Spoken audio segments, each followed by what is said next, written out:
네, 오늘 시장의 최대 이슈는 역시나 기업의 실적이었죠. 이런 상황에서 가장 좋은 전략은 어떤 것들이 있을지 종목 스나이퍼 통해서 먼저 확인해 보겠습니다. 포스원의 하창봉 팀장과 먼저 함께하도록 하죠. 어서 오세요. 네, 안녕하십니까. 네.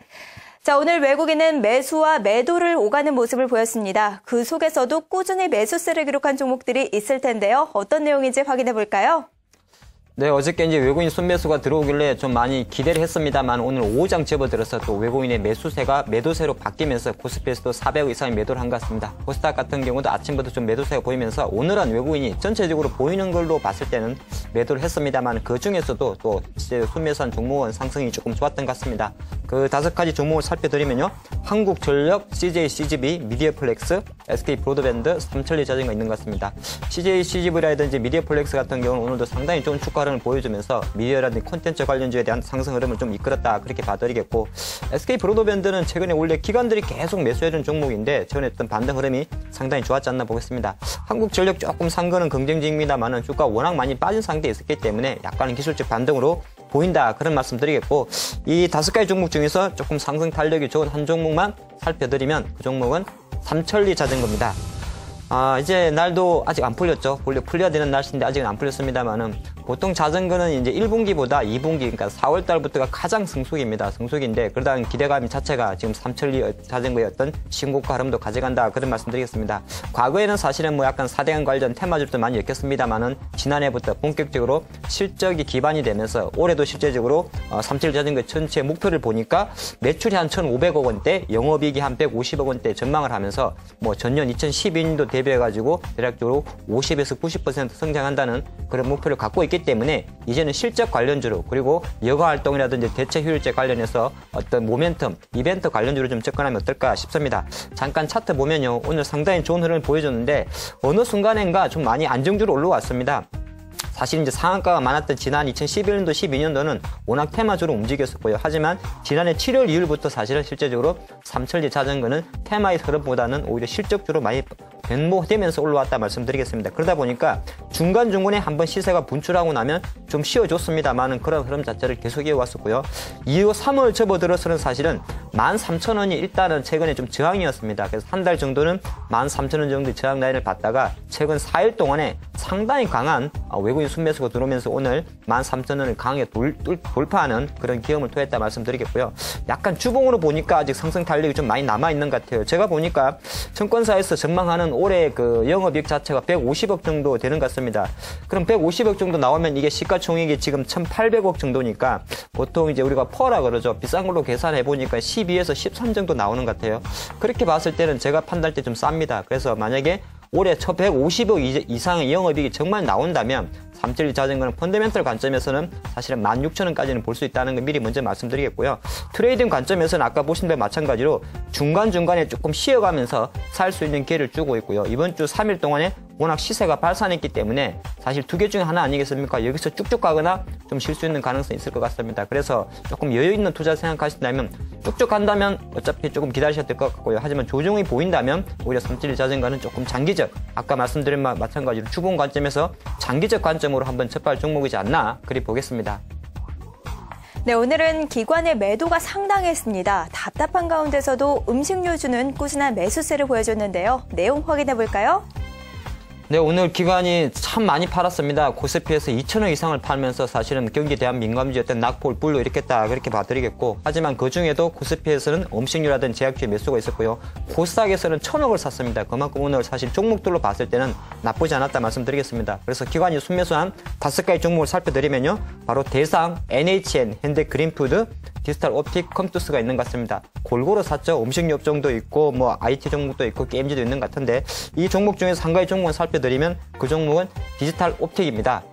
디지털 옵틱 그러면은 실제적으로 대표적인 카메라편 모듈 업체죠. 사실 이제 카메라편을 보면 우리가 전방 카메라가 있고 후방이 있는데 이제 보통 전방은 사실 이제 200만 화소 이하 아니겠습니까? 그러니까 보는 그런 거는 세코닉스가 많이 그 수혜주로 뽑히는 것이고요. 후방 카메라라 그러면은 실제적으로 스마트폰에 우리가 사진을 찍고 하는 건데 800만 화소에서 최근 이제 갤럭시 S4는 1300만 화소까지 증가하기 때문에 고기능 고화소의 어떤 가장 중심에 있는 것이 바로 디지털 옵틱이다 그런 말씀 드리겠고, 그러한 흐름 때문에 갤럭시 갤럭시 S4 카메라 모듈의 가장 핵심적인 수혜주로 부각이 되면서 최근에 어떤 상승 트렌드를 이어갔다 그런 말씀 좀 드리겠습니다. 잠깐 차트 보면 오늘 상당히 이 종목 같은 흐름 자체도 오늘 한 4일 연속 상승을 해주면서 좋은 흐름 보여주고 있는 것 같아요. 최근에 보면은 사실 뭐 시장은 조금 주춤됐습니다만은 IT 부품재 상승 탄력은 많이 가까워졌고 이제 갤럭시 S4의 어떤 출시 기대감이 반짝 한 달 이내로 좁혀졌기 때문에 그러한 흐름 자체가 좀 묻어난다 그런 말씀 드리겠습니다. 22,000원으로 마감을 했는데 제가 보니까 아주 단기적으로는 23,000원 저항을 잠깐 받을 것 같습니다. 근거는요, 이 디지털 옵틱의 공모가는 11,500원짜리입니다. 그래서 제가 계산해봤더니 23,000원이 딱 더블 가격인 것 같습니다. 물론 시장이 이런 계산 안 해주면 좋겠습니다만 저는 계산해봤더니 그럴 것 같아서 잠깐 주가는 23,000원의 저항을 좀 받지 않을까 생각할 것 같고요. 이 흐름을 잘 보면 시세 탄력성이 조금은 주춤주춤 된다는 게 볼 수 있습니다. 좀 골이 잠깐 깊었다 올라간다는 거죠. 그래서 뭐 대부분의 카메라 모듈이나 스마트 부품주가 마찬가지입니다는 급할 건 없습니다. 충분히 조정 가능성을 열어줄 수 있기 때문에 제가 판단할 때는 21,000원 정도에서 재매수할 기회가 올 수 있다. 거기에 좀 생각하시면서 좀 기다렸다가 카메라 모듈 업체 장기적 관점으로 접근하면 어떨까 싶습니다. 네, 마지막으로 신고가 기록한 종목 확인해 볼 텐데요. 참 다양한 종목이 있었습니다. 그중에서도 홈쇼핑주가 오늘 눈에 띄었거든요. 자세하게 내용 확인해 볼까요? 네, 신고가 종목 뽑을 때가 제일 제가 기분이 좋습니다. 그만큼 시장이 조금 코스피는 불안해도 장에 개별적으로 잘 가는 거는 잘 가더라 그렇게 정리해 보여드릴 수 있겠고요. 다수 종목 좀 살펴드리면 오늘 보니까 우리 파이낸셜, 인터파크, 유나이티드 제약, 드존비전, GS홈쇼핑이 있었던 것 같습니다. 우리 파이낸셜은 금융업종이죠. 금융업을 하는 회사고요. 인터파크도 어느새 8,000원대 이상 훌쩍 뛰어넘으면서 신고가 행진을 들어갔다 말씀드리겠습니다. 유나이티드 제약 오늘 상당히 강했죠. 실적 개선 기대감으로 장중할 때 10% 이상 올랐었지 않나 보겠습니다. 이 5가지 종목 중에서 한 가지 종목만 살펴드리면 그 종목은 GS홈쇼핑입니다. 오늘 실제적으로 외국인이 많이 매수한 섹터 중에 하나가 돋보이는 것이 바로 유통주였습니다. 그런 유통주 중에 오늘 오랜만에 GS홈쇼핑, CJ홈쇼핑이 상당히 강한 매기세가 들어왔었는데 일단은 지금 현재 수준에서 GS홈쇼핑은 최근에 20만 원 라인이 상당히 좀 저항 라인이었는데 시장의 트렌드 자체가 코스피에서 어느 정도 경기 민감주가 주춤되다 보니까 순환매 차원에서 음식료 제약주와 마찬가지로 이 홈쇼핑주에 대해서도 한 달 만에 다시 매기가 들어왔지 않나 그렇게 보여드리겠고요. 차트를 잠깐 보면 GS홈쇼핑의 오늘 반등은 조금 의미가 있지 않나 보겠습니다. 제가 살펴드린 마찬가지로 20만 원에 금을 그어놨는데 선을 그어놨는데요. 실제적으로 3월 초순에 계속적으로 한 번, 두 번, 세 번 정도의 저항을 받았습니다. 그런데 오늘 실제적으로 오히려 19만 5천 원에 있는 21선을 지지하면서 반등을 했기 때문에 오늘의 양복, 즉 20만 원을 돌파한 오늘의 GS홈쇼핑의 상승 탄력은 사실 지난주처럼 한 번 빠질 수도 있을까 고민할 수는 있습니다만은 제가 판단할 때는 되돌리는 벌써 4번의 시도 후에 반등이기 때문에 이제부터는 다시 추가 상승 가능성에 조금 무게를 두시는 게 어떨까 싶고요. 주봉으로 본다 그래도 특별히 저항선이 없습니다. 저항선이 없기 때문에 최근에 어떤 음식료 업종이나 내수 업종들이 신고가 돌파 후에 상승 탄력이 강화지는 걸 생각한다면 GS홈쇼핑 오늘 종가 기준 20만 5천 원의 가격은 다음 주 월요일에도 관심 있게 보면서 조금 이거는 달라붙어도 추격해도 좀 괜찮지 않을까 싶을 정도로 오늘의 흐름이 좋았던 종목이지 않나 보겠습니다. 네, 이어서 오늘 장에서 가장 강했던 업종과 테마를 얘기해보는 시간이죠. 이슈 스나이퍼 시작하겠습니다. 자, 오늘은 조금 매도세로 마감을 했지만 최근의 추세를 본다면 외국인이 조금씩 우호적으로 수급 상황이 바뀌고 있는 것 같습니다. 때문에 관련해서 기대감도 참 많이 나오고 있는데요. 먼저 기사 통해서 앞으로의 전망 확인해 보도록 하죠. 각종 악재로 한국을 떠났던 외국인들이 귀환할 조짐을 보이고 있습니다. 한국거래소에 따르면 외국인은 전일 유가증권 시장에서 지난 3월 4일 이후 처음으로 2,620억 원어치 순매수를 보였는데요. 이런 외국인의 매수 배경에는 먼저 저가 매력이 꼽히고 있습니다. 지수가 1920선까지 떨어지자 더 이상 떨어질 곳이 없다는 인식이 작용했다는 설명이고요. 대북 리스크도 정점을 찍은 것 아니냐는 판단도 외국인 매수를 자극한 것으로 보입니다. 주로 LG전자와 기아차, 삼성전자, LG디스플레이 등 덩치 큰 종목을 매수했는데요. 대부분 IT 쪽이었죠. 자, 이제 관심은 외국인의 순매수가 앞으로도 이어질 수 있을까일 텐데요.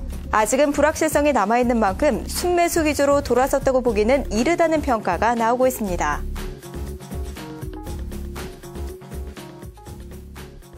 네, 글로벌 시장에 비해서 우리 시장만 유독 부진한 장세가 계속해서 이어졌었죠. 때문에 요즘의 시장은 좀 저평가됐다라는 분석이 나오면서 어제 외국인이 대규모 매수를 보여주기도 했습니다. 자, 그렇다면 앞으로는 어떨까요? 관련된 전망과 함께 전략도 체크해 보도록 하죠. 네, 오늘 이제 외국인이 한 450일 정도 팔긴 팔았습니다만은 가장 돋보였던 것은 사실 4월 이번 주 접어들어서 외국인의 매도세가 진정이 되면서 어저께는 2천 이상의 순매수, 그리고 오늘은 물론 장 후반에 한 오후 2시경에 일부 바스켓 매도가 나오면서 전체적으로는 순매도를 보였습니다만은 약간은 이제는 좀 4월이기 때문에 매수를 기대할 수 있지 않겠느냐, 그런 이야기 나오는 것 같고요. 기사 내용에서 보시다시피 세 가지 정도는 간단한 것 같습니다. 저가 매력. 지난번에도 한번 제가 말씀드리면 마찬가지로 지수가 1930포인트가 위치해 있을 때는 퍼 기준으로 8배 정도 수준이고요. PBR 기준으로 1 미만이기 때문에 실제적으로 저평가 매력이 기관뿐만 아니라 외국인도 자극했다 보는 것이고, 북한 관련 리스크죠. 사실 이 내용 자체는 이미 제가 판단할 때 이번 주에 이미 외국인들은 이 부분에 대해서 뭐 확전이라든지 이런 쪽으로 커지기보다는 뭐 오늘 이제 미국의 존 캐리 국무장관이 한국에 오고 내일 중국 갑니다만은 오히려 정운 쪽으로 해결되지 않을까, 그런 기대감이 외국인 쪽에서는 미리 알고 있지 않나 보겠고요. 가장 중요한 거는 과연 실적에 대한 부담 부분이 외국인들한테 계속적인 매수 자극을 불러일으킬 수 있을까에 대한 고민을 잠깐 하는데, 외국인들 사는 거 보면 역시나 오늘은 팔았습니다만 IT주인 것 같아요. IT주에 대해서만 집중적인 매수를 좀 해주고 있고, 또 하나가 IT주는 사실은 매매 하위가 상당히 가볍습니다. 많은 종목 섹터도 몇 개 좀 일부적으로 국한되어 있기 때문에 실제적으로 삼성전자라든지 최근에 뭐 이번 주 LG전자 관련주 쪽으로 많은 매기세 해주면서 좀 발빠른 매매를 해준다, 이렇게 볼 수 있을 것 같습니다. 잠깐 외국인들이 실제적으로 이번 주에 순매수하거나 오히려 매매 패턴이 조금 바뀐 것을 그래프를 살펴보니까 역시나 1900포인트 초반을 찍었던 주 초반 이후에 1900 한 수요일쯤으로 제가 기억이 나네요. 급하게 많이 팔았습니다만은 오늘 목요일 3일 동안에는 매수세를 조금 돌아서는 모습이었고요. 물론 오늘은 조금 팔았습니다만은 역시나 외국인도 1900 초반에서는 사실은 워낙 한국 증시에 디커플링이 있기 때문에 순매도는 진정하고 순매수를 조금 돌아설 수 있지 않을까, 그렇게 봐드리겠고, 사는 거는 근데 중요한 것이 다 사지는 않습니다. 뭐 지난 3월달은 계속 코스닥을 샀던 것처럼 그만큼 실적이 되는 우량주만 샀다 말씀드리겠습니다. 여기서 우량주라는 거는 코스피에 있는 우량주를 국한하는 것이 아니라요, 실적이 되는 개별주, 실적이 되는 우량주를 그리 말씀드린다, 그런 말씀드리겠고, 가끔 보면 외국인들이 사긴 사는데 자동차나 건설주, 화학주 잠깐 살 때가 있습니다. 이 외국인들이 왜 이걸 사지, 이렇게 생각할 수 있는데, 물론 그 깊은 내면은 저는 잘 모르겠습니다만 한편으로 보면 그거는 산다는 개념보다는 기관들이 많이 파니까 파는 쪽에 대한 상대적 개념으로 좀 접근하는 게 좋을 것 같습니다. 즉 무슨 말이냐면 외국인이 됐든 기관이 됐든 사는 세력이 있고 그 사는 종목이 올라가면 사는 거고요. 사지만 주가가 내려갔다 그러면 산다는 이야기보다는 파는 세력을 받아준다, 그렇게 볼 수 있습니다.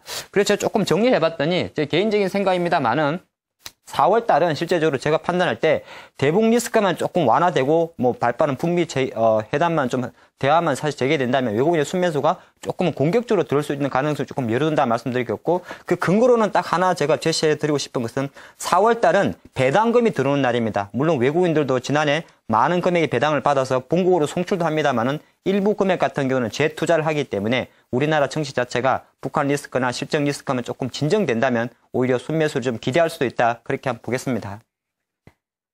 역시나 가장 편안한 업종은 IT가 될 것 같습니다. 오늘 시장에서는 조금 부진했지만 좀 길게 바라본다면 IT 위주의 전략이 가장 안전할 것 같다라는 전략이었네요. 참고하시기 바라겠고요. 지금까지 이슈 스나이퍼였습니다. 네, 오늘 장을 보면서 오후에 갑자기 외국인들이 바스켓 매도를 한 것 같습니다. 시장에서는 이런 루머가 잠깐 돌았던 것 같아요. 오늘 외국계 한 운용사의 매니저가 한국에 갑자기 들어왔다 그럽니다. 입국을 해서 확인된 정보는 아닙니다만 왜 들어왔냐고 물어보니까 실제적으로 지금 한국에 나오고 있는 뭐 지난주 STX 사태, 그리고 지금 GS건설 쇼크 상태가 상당히 운용펀드 매니저의 어떤 그 심기를 불편하게 했다. 그러다 보니까 오후장 접어들어서 실제로 바스켓 매도 물량이 나오면서 오전에 그나마 선방했던 아이두까지 매도세가 떨어지면서 코스피는 1930선 밑으로 내려갔다 말씀을 좀 드리겠고요. 코스닥은 정말 오늘 기관들이 아마 제가 보니까 작정을 한 것 같아요. 코스닥에 1000억을 샀습니다. 그만큼 실제적으로 전체적으로 시장 자체는 저는 나쁘지 않다고 큰 그림을 좀 말씀드리겠습니다. 나무가 흔들리는 건 아닙니다. 지수만 놓고 보면 나무가 흔들려서 1930포인트로 내린 것 같습니다만은 사실은 가지가 흔들렸다 볼 수 있습니다. IT라든지 음식료 제약주는 튼튼한데 다른 가지 건설주, 자동차라든지 뭐 조선주 이런 것이 급락하다 보니까 그런 쇼크가 왔다 말씀드리겠고, 지금의 시장은 저는 이렇게 한번 표현드리고 싶습니다. 가벼운 거 전성시대다 이런 말씀 좀 드리는데 잠깐 화면 보시다 그래도 가볍다는 거는 그냥 쉽게 받아들이시면 좋을 것 같아요. 자동차도 무겁고 배도 무겁고 철강도 무겁고 조선도 무겁지 않습니까? 하지만 우리가 먹고 마시고 아플 때 쓰는 모든 것은 다 가벼운 것이고 스마트 기기 제품 대부분의 그 IT 관련주들도 사실은 가벼운 제품이라는 거죠. 근데 가볍다는 표현 자체를 좀 쉽게 말씀드려서 좀 더 쉽게 말씀드리면 가장 우리 주변에 있는 바로 내수라는 키워드에 꼽히는 종목들이 가장 가볍지 않나 잠깐 보겠습니다. 지금 차트를 잘 보시면 밑에 검정색은 코스피 지수고요. 코스피 지수보다 상당히 아웃퍼폼하게 빨간색, 파란색으로 올라가는 것이 지금의 저는 감히 그런 말씀 드리겠습니다. 지금의 주도주는 바로 음식료 제약주를 할 정도로 상당히 지수를 아웃퍼폼하고 있다. 그런 말씀 드리겠고 문제는 이 밑에 있는 친구들이죠. 문제야 제가 3인방 플러스 알파라고 표시를 했는데 이 문제야라는 표현은 좀 가할 수 있습니다만 이 흐름 자체가 당분간 끝날 것 같지는 않습니다. 왜 그러냐면 건설주, 조선주, 화학주에서 시작된 실적 쇼크 여파로 사실 5개 매도가 나오는데 실적 발표가 이제 시작이라는 거죠. 다음 주, 다다음 주까지 줄줄이 남아있기 때문에 솔직히 대형주 중에서 실적이 안 좋아서 부담이 되는 종목들이 다음 주에도 조금 본의 아니게 문제의 소지를 남겨둘 수 있다는 걸 생각하시면서 다음 주로 좀 접하는 게 어떨까 싶고요. 오늘 보니까 아까 말씀드린 바와 마찬가지로 GS홈쇼핑이라든지 현대백화점 유통주가 조금 오른다는 거는 시장이 극명하게 세 갈래로 나눈 것 같습니다. IT와 방어주 그리고 경기 민감 실적 부진 경기 민감주로 나누기 때문에 당분간은 IT주는 시장의 바로미터로서 그리고 내수주라든지 제약주 관련주들은 시세가 나는 섹터로 가벼운 종목으로 좀 접하는 게 어떨까 싶고요. 월요일장에 대한 저의 간단한 전망이라 그래야 될까요? 사실 이제 월요일장 같은 경우는 코스피만 만약에 1900포인트 밑으로 내려가는 불확실성만 안 나온다면 코스피는 역시나 형님은 바닥 찾기에 바쁠 겁니다. 바닥 찾기 바쁘다는 거는 장은 지수만 놓고 봤던 재미없을 거고요.